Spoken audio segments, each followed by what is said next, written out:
con Beatriz Armendari me toca fundar la Gestora Pro Amnistía. Y por ser portavoz... ¿Eso de qué año estamos hablando?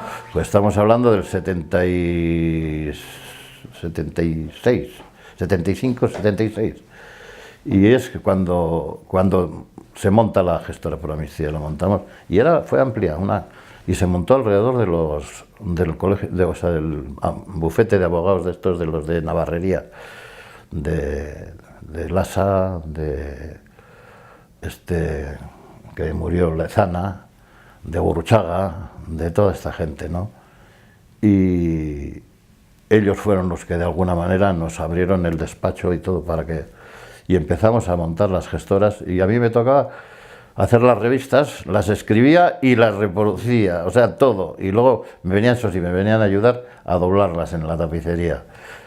Y ahí es donde yo me dediqué, o sea, ahí es donde toda mi militancia, ya cuando ya salí un poquito de esto, mi militancia fue en la Gestora Pro Amnistía, y ahí es donde yo me impliqué a tope, y fui el representante navarro de la gestora, para la Gestora Nacional.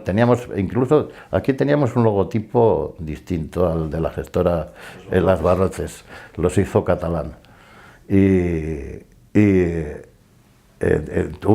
en el debate de la unificación, y al principio unificamos poniendo los dos, y luego a continuación ya asumimos el general, el resto de Euskal Herria. Y bueno, luego fui liberado, no liberado económico, pero fui el que tenía que acudir a las citas nacionales de las gestoras.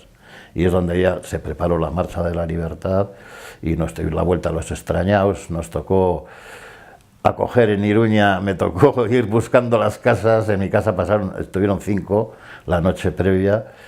A Telesforo lo metimos en La Milagrosa, otro lo metimos en Barañáin.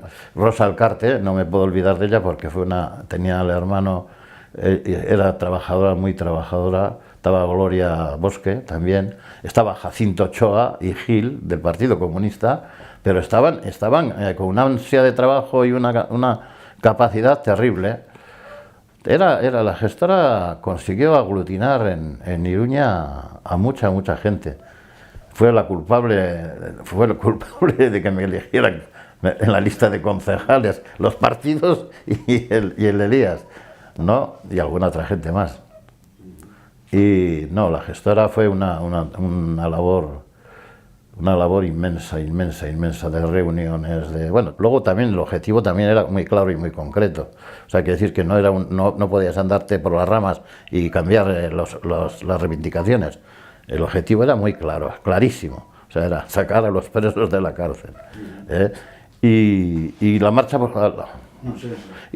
la libertad pues se gestó también democráticamente, o sea, es decir, que se planteó, y ahí Telesforo tuvo su aportación, y muy importante Telesforo. Sí, Telesforo, y además sacó el himno, entonces le daban un no músico que hacía canciones y música y planteaba, sí, era muy majo. Telesforo era increíblemente majo. Y entonces de él salió prácticamente la idea de la marcha, y ya la asumimos inmediatamente, se asumió. Era costoso, había que organizar, aquello era muy profundo. Entonces ahí sí que hubo colaboración. Luego se adhirieron los partidos políticos. Entonces había partidos políticos, todos no nos olvidaremos del PT, de la ORT, no nos olvidemos de... Hubo colaboración muy importante, muy maja. La gente se volcó. Sí, porque el objetivo, además, el Marcha de la Libertad tenía... Pero mira, ahí también hay que reconocer otro dato y hay que explicar. Ni el PS ni el PNV asumieron la Marcha de la Libertad. Ninguno de los dos. Todo el conjunto de partidos, movimientos generales, todo el mundo se adhirió y colaboró.